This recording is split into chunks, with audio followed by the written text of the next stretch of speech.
ਵਾਲੇਕੁਮ। ਮੈਂ ਆ ਰਾਵਲ ਰਾਠ ਤੇ ਤੁਸੀਂ ਵੇਖ ਰਹੇ ਹੋ ਵੇਲੇ ਦੀ ਗੱਲ। ਅੱਜ ਦੀ ਇਸ ਬੈਠਕ ਦੇ ਵਿੱਚ ਅਸੀਂ ਦੋ ਟੌਪਿਕ ਤੇ ਗੱਲ ਕਰਾਂਗੇ। ਇੱਕ ਤੇ ਨਵਾਜ਼ ਸ਼ਰੀਫ ਦੀ ਵਾਪਸੀ ਦੇ ਹਵਾਲੇ ਨਾਲ ਤੇ ਦੂਸਰਾ ਗੇਟ ਨੰਬਰ 4 ਦੇ ਗੇਟ ਕੀਪਰ ਸ਼ੇਖ ਰਸ਼ੀਦ ਦੀ ਸ਼ਹਿਬਾਜ਼ ਸ਼ਰੀਫ ਨਾਲ ਮੁਲਾਕਾਤ ਦਾ ਅਸਲ ਏਜੰਡਾ। ਤਫਸੀਲ ਨਾਲ ਗੱਲ ਕਰਨ ਤੋਂ ਪਹਿਲੇ ਮੈਂ ਉਹਨਾਂ ਆਪਣੇ ਵੀਰਾਂ ਨੂੰ ਬੇਨਤੀ ਕਰਾਂਗਾ ਜਿਨ੍ਹਾਂ ਹਾਲੇ ਤੱਕ ਮੇਰਾ ਚੈਨਲ ਸਬਸਕ੍ਰਾਈਬ ਨਹੀਂ ਕੀਤਾ ਉਹ ਪਲੀਜ਼ ਚੈਨਲ ਵੀ ਸਬਸਕ੍ਰਾਈਬ ਕਰ ਲੈਣ ਤੇ ਨਾਲ ਹੀ ਘੰਟੀ ਵੀ ਖੜਕਾ ਦੇਣ ਤਾਂ ਕਿ ਮੇਰੇ ਵਲੌਗਸ ਦੇ ਨੋਟੀਫਿਕੇਸ਼ਨ ਵੇਲੇ ਸਿਰ ਉਹਨਾਂ ਨੂੰ ਮਿਲਦੇ ਰਹਿਣ ਤੇ ਉਹ ਵੇਲੇ ਸਿਰ ਵੇਲੇ ਦੀ ਗੱਲ ਵੇਖ ਸਕਣ। ਅੱਜ ਕੱਲ ਪਾਕਿਸਤਾਨੀ ਹਕੂਮਤ ਵੱਲੋਂ ਨਵਾਜ਼ ਸ਼ਰੀਫ ਦੀ ਵਾਪਸੀ ਦਾ ਜਿਹੜਾ ਚੂਰਨ ਵੇਚਿਆ ਜਾ ਰਿਹਾ ਹੈ ਉਸ ਹਵਾਲੇ ਨਾਲ ਵੇਖੀਏ ਤੇ ਜਿਸ ਤਰ੍ਹਾਂ ਇਮੀਗ੍ਰੇਸ਼ਨ ਕਾਨੂੰਨ ਦੇ ਮਾਹਿਰੀਨ ਉਹਨਾਂ ਦੇ ਹਵਾਲੇ ਨਾਲ ਗੱਲਬਾਤ ਕਰਦੇ ਨਜ਼ਰ ਆਉਂਦੇ ਨੇ, ਉਸ ਹਵਾਲੇ ਨਾਲ ਜਿਹੜੇ ਇਮੀਗ੍ਰੇਸ਼ਨ ਦੇ ਮਾਹਿਰੀਨ ਨੇ ਉਹ ਇਹ ਗੱਲਬਾਤ ਕਰਦੇ ਨਜ਼ਰ ਆਉਂਦੇ ਨੇ ਕਿ ਨਵਾਜ਼ ਸ਼ਰੀਫ ਪਾਕਿਸਤਾਨ ਦੀ ਹਕੂਮਤ ਦੀ ਇਜਾਜ਼ਤ ਨਾਲ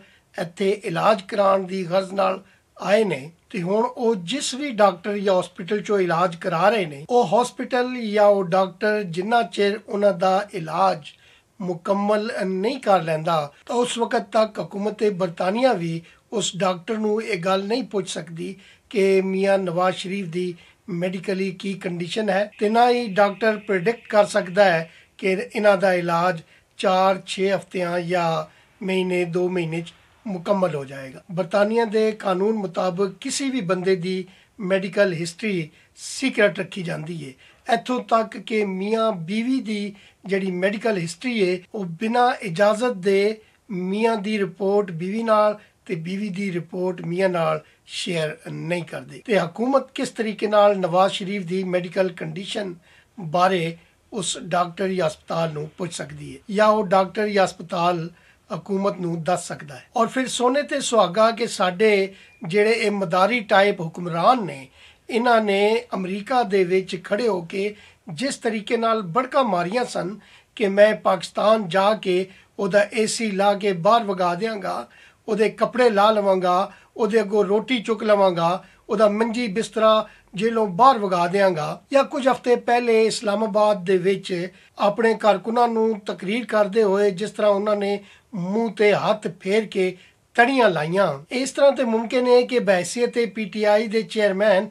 ਉਹ ਆਪਣਾ ਇਹ ਅੰਦਾਜ਼ੇ ਸਿਆਸਤ ਭਾਵੇਂ ਆਪਣੇ ਕਾਰਕੁਨਾਂ ਦੇ ਨਾਲ ਜਾਂ ਪਾਕਿਸਤਾਨ ਦੀ ਆਵਾਮ ਦੇ ਨਾਲ ਉਹਨਾਂ ਦੇ ਸੈਂਟੀਮੈਂਟਸ ਨਾਲ ਖੇਡ ਕੇ ਆਪਣੀ ਸਿਆਸਤ ਨੂੰ ਚਮਕਾ ਸਕਣ ਤੇ ਉਹਦੇ ਤੇ ਕਿਸੇ ਨੂੰ ਕੋਈ ਮੇਰਾ ਖਿਆਲ ਜਾਂਦਾ ਹੈ ਕਿ ਇਤਰਾਜ਼ ਵੀ ਨਹੀਂ ਹੋਣਾ। ਪਰ ਉਹ ਇਹ ਭੁੱਲ ਗਏ ਨੇ ਕਿ ਉਹ ਬਹਿਸੀਅਤ ਵਜ਼ੀਰ ਆਜ਼ਮ ਪਾਕਿਸਤਾਨ ਇਹ ਤਕਰੀਰ ਫਰਮਾ ਰਹੇ ਸਨ। ਸਾਰੀ ਦੁਨੀਆ ਨੂੰ ਦੱਸਿਆ ਜਾ ਰਿਹਾ ਸੀ ਕਿ ਰਿਆਸਤ ਪਾਕਿਸਤਾਨ ਕਿਸ ਤਰ੍ਹਾਂ ਰਿਐਕਟ ਕਰਦੀ ਏ ਜਾਂ ਕਿਸ ਤਰ੍ਹਾਂ ਚੱਲਦੀ ਏ। ਜਦੋਂ ਬਰਤਾਨੀਆ ਦੇ ਵਿੱਚ ਇਸ ਹਵਾਲੇ ਨਾਲ ਕਾਨੂੰਨੀ ਜੰਗ ਚੱਲੀ ਤੇ ਵਜ਼ੀਰ ਆਜ਼ਮ ਪਾਕਿਸਤਾਨ ਦੇ ਉਹ ਵੀਡੀਓ ਦੇ 2 ਕਲਿੱਪ ਹੋਮ ਆਫਿਸ ਵਿੱਚ ਸਬਮਿਟ ਕਰ ਦਿੱਤੇ ਗਏ। ਫਿਰ ਪਾਕਿਸਤਾਨ ਦਾ ਵਜ਼ੀਰ ਆਜ਼ਮ ਭਾਵੇਂ ਆਪ ਜਹਾਜ਼ ਲੈ ਕੇ ਵੀ ਆ ਜਾਏ ਔਰ ਬੋਰਿਸ ਜਾਨਸਨ ਅੱਗੇ ਤਰਲੇ ਵੀ ਪਾਉਂਦਾ ਰਵੇ ਤੇ ਉਹ ਨਵਾਜ਼ ਸ਼ਰੀਫ ਨੂੰ ਇੱਥੋਂ ਨਹੀਂ ਲਿਜਾ ਸਕਦਾ ਔਰ ਨਾ ਹੀ ਅਦਾਲਤਾਂ ਇਹ ਕੰਮ ਕਰਨ ਦੀ ਇਜਾਜ਼ਤ ਦੇਣਗੀਆਂ, ਕਿਉਂਕਿ ਬਰਤਾਨੀਆ ਦੇ ਵਿੱਚ ਜਿਹੜੀ ਹਕੂਮਤ ਹੈ ਉਹ ਇੱਕ ਕਾਨੂੰਨ ਦੇ ਤਹਿਤ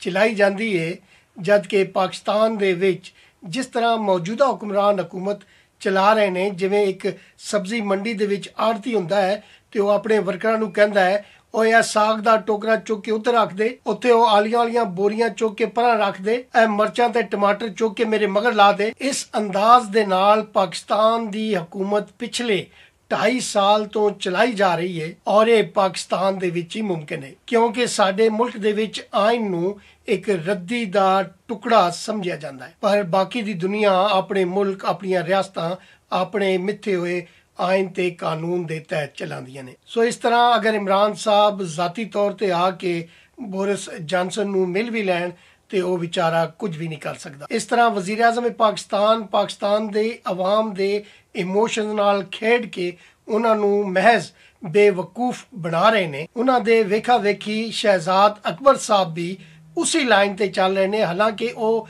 ਬਰਤਾਨਵੀ ਸ਼ਹਿਰੀ ਨੇ ਔਰ ਇੱਥੋਂ ਦੇ ਕਾਨੂੰਨ ਨੂੰ ਚੰਗੀ ਤਰ੍ਹਾਂ ਜਾਣਦੇ ਨੇ ਕਿਉਂਕਿ ਉਹ ਬਹਿਸੀਅਤ ਵਕੀਲ ਇਸ ਮੁਲਕ ਵਿੱਚ ਗਾਲਬਨ ਪ੍ਰੈਕਟਿਸ ਕਰ ਚੁੱਕੇ ਨੇ ਔਰ ਬਹਿਸੀਅਤ ਵਕੀਲ ਅਗਰ ਉਹਨਾਂ ਪ੍ਰੈਕਟਿਸ ਨਾ ਵੀ ਕੀਤੀ ਹੋਵੇ ਤਦ ਵੀ ਉਹ ਇੱਥੋਂ ਦੇ ਇਮੀਗ੍ਰੇਸ਼ਨ ਦੇ ਕਵਾਨੀਨ ਇੱਥੋਂ ਦੀਆਂ ਅਦਾਲਤਾਂ ਔਰ ਇੱਥੋਂ ਦੀ ਹਕੂਮਤ ਬਾਰੇ ਭਰਪੂਰ ਜਾਣਕਾਰੀ ਰੱਖਦੇ ਨੇ। ਪਰ ਉਹ ਇਹ ਸਭ ਜਾਣਕਾਰੀ ਰੱਖਣ ਦੇ ਬਾਵਜੂਦ ਆਪਣੇ ਵਜ਼ੀਰ ਆਜ਼ਮ ਦੇ ਇੱਕ ਪੈਰੋਕਾਰ ਦੀ ਹੈਸੀਅਤ ਨਾਲ ਉਸ ਮਦਾਰੀ ਵਾਂਗੂ ਪਟਾਰੀ ਚੋਂ ਸਭ ਕੱਢ ਕੇ ਵਿਖਾਉਣ ਦੀ ਕੋਸ਼ਿਸ਼ ਕਰ ਰਹੇ ਨੇ, ਜਿਸ ਪਟਾਰੀ ਵਿੱਚ ਸਿਵਾਏ ਡੁਗਡਗੀ ਦੇ ਹੋਰ ਦੂਜੀ ਚੀਜ਼ ਕੋਈ ਮੌਜੂਦ ਨਹੀਂ। ਜਿਸ ਤਰ੍ਹਾਂ ਉਹਨਾਂ ਬਰਤਾਨੀਆ ਚੋਂ ਡਿਪੋਰਟ ਕੀਤੇ ਗਏ 40 ਪਾਕਿਸਤਾਨੀਆਂ ਦੇ ਜਹਾਜ਼ ਬਾਰੇ ਇੱਕ ਇੰਤਹਾਈ ਗੈਰ ਜ਼ਿੰਮੇਦਾਰਾਨਾ ਬਿਆਨ ਦਿੰਦੇ ਹੋਏ ਇਹ ਆਖਿਆ ਕਿ ਅਸੀਂ ਉਸ ਜਹਾਜ਼ ਨੂੰ ਪਾਕਿਸਤਾਨ ਵਿੱਚ ਉਤਰਨ ਨਹੀਂ ਦਿਆਂਗੇ। ਇਹ ਅੰਦਾਜ਼ ਇਸ ਤਰ੍ਹਾਂ ਤੇ ਹੋ ਸਕਦਾ ਹੈ ਕਿ ਜਿਵੇਂ ਇੱਕ ਮਾਸ਼ੂਕ ਆਪਣੇ ਆਸ਼ਿਕ ਕੋਲੋਂ ਨਾਰਾਜ਼ ਹੋਵੇ ਤੇ ਉਹ ਆਖੇ, ਚੱਲ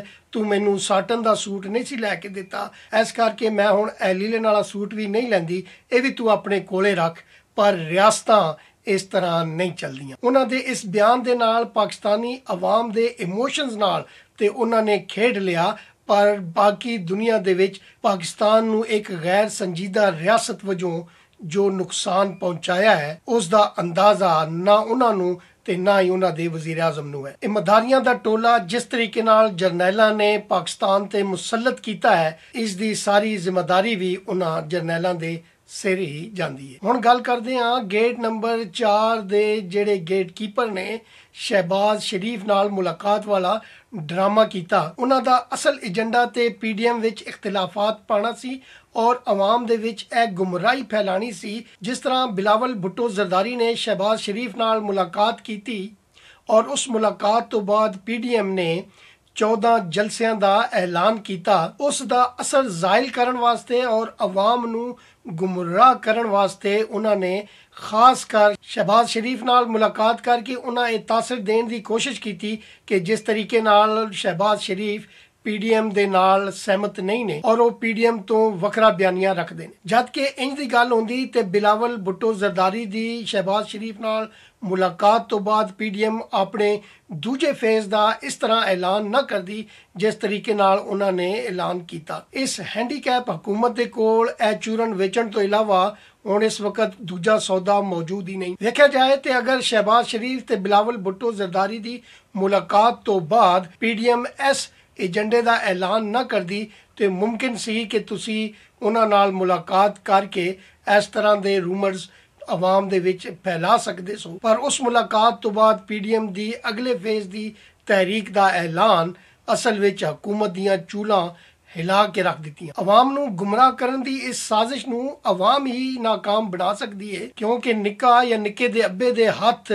ਪਾਕਿਸਤਾਨ ਦੀ ਆਪੋਜੀਸ਼ਨ ਵਾਲੀ ਜਿਹੜੀ ਕਿਆਦਤ ਹੈ ਉਹ ਕਦੇ ਵੀ ਉਹਨਾਂ ਦੀਆਂ ਗੁੰਮਰਾਹੀਆਂ ਜਾਂ ਉਹਨਾਂ ਦੀਆਂ ਚਾਲਾਂ ਵਿੱਚ ਨਹੀਂ ਆ ਸਕਦੀ। ਹੁਣ ਇਹ ਪਾਕਿਸਤਾਨ ਦੀ ਆਵਾਮ ਦੇ ਉੱਤੇ ਡਿਪੈਂਡ ਕਰਦਾ ਹੈ ਕਿ ਉਹ PDM ਦੇ ਨਾਲ ਕਿਸ ਤਰ੍ਹਾਂ ਜੁੜ ਕੇ ਖੜਦੀ ਹੈ ਔਰ ਉਹਨਾਂ ਦੇ ਇਹ ਆਉਣ ਵਾਲੇ 14 ਜਲਸੇ 14 ਬੰਮ ਦੀ ਹੈਸੀਅਤ ਇਖਤਿਆਰ ਕਰਦੇ ਨੇ ਕਿ ਪਿਛਲੇ 73 ਸਾਲ ਤੋਂ ਪਾਕਿਸਤਾਨੀ ਇਕਤਦਾਰ ਦੇ ਉੱਤੇ ਕਾਬਜ਼ ਇਹਨਾਂ ਜੌਂਕਾਂ ਨੂੰ ਨੀਚ ਤੋਂ ਨਾਬੂਦ ਕੀਤਾ ਜਾ ਸਕੇ। ਸਾਡੇ ਇਹਨਾਂ ਜਰਨੈਲਾਂ ਦਾ ਦਰਿਆ ਹਮੇਸ਼ਾ ਨੀਵੀਂ ਥਾਂ ਹੀ ਵਗਦਾ ਹੈ। ਜਦੋਂ ਕੋਈ ਵੀ ਅਵਾਮੀ ਸਿਆਸਤਦਾਨ ਇਹਨਾਂ ਦੇ ਸਾਹਮਣੇ ਡਟ ਜਾਏ ਤੇ ਇਹਨਾਂ ਦੀ ਹਿੰਮਤ ਜਵਾਬ ਦੇ ਜਾਂਦੀ ਹੈ। ਜਿਸ ਤਰੀਕੇ ਨਾਲ ਮੌਲਾਨਾ ਫਜ਼ਲੁਰ ਰਹਿਮਾਨ ਸਾਹਿਬ ਨੇ ਔਰ ਉਹਨਾਂ ਦੇ ਸੈਨੇਟਰਸ ਨੇ ਇਹਨਾਂ ਨੂੰ ਤੜੀਆਂ ਲਾਈਆਂ ਤੇ ਇਹਨਾਂ ਨੈਬ ਰਾਹੀਂ ਜਿਸ ਜਾਲ ਦੇ ਵਿੱਚ ਮੌਲਾਨਾ ਫਜ਼ਲੁਰ ਰਹਿਮਾਨ ਸਾਹਿਬ ਨੂੰ ਫਸਾਉਣ ਦੀ ਕੋਸ਼ਿਸ਼ ਕੀਤੀ ਸੀ ਉਹ ਜਾਲ ਵਿਛਾਉਣ ਵਿੱਚ ਇਹ ਨਾਕਾਮ ਰਹੇ। ਜਦਕਿ ਉਸੇ ਗੱਲ ਨੂੰ ਜਦੋਂ ਪਾਕਿਸਤਾਨ ਕੌਮੀ ਅਸੈਂਬਲੀ ਦੇ ਇੱਕ ਆਜ਼ਾਦ ਮੈਂਬਰ ਅਲੀ ਵਜ਼ੀਰ ਨੇ ਦੁਹਰਾਇਆ ਤੇ ਇਹਨਾਂ ਆਪਣੇ ਕਠਪੁਤਲੀ ਹੁਕਮਰਾਨਾਂ ਰਾਹੀਂ ਉਸ ਨੂੰ ਗ੍ਰਿਫਤਾਰ ਕਰ ਲਿਆ। ਇਸ ਸੂਰਤ-ਏ-ਹਾਲ ਤੋਂ ਬਚਣ ਲਈ PTM ਨੂੰ ਚਾਹੀਦਾ ਹੈ ਕਿ ਉਹ ਬਹਿਸੀਅਤ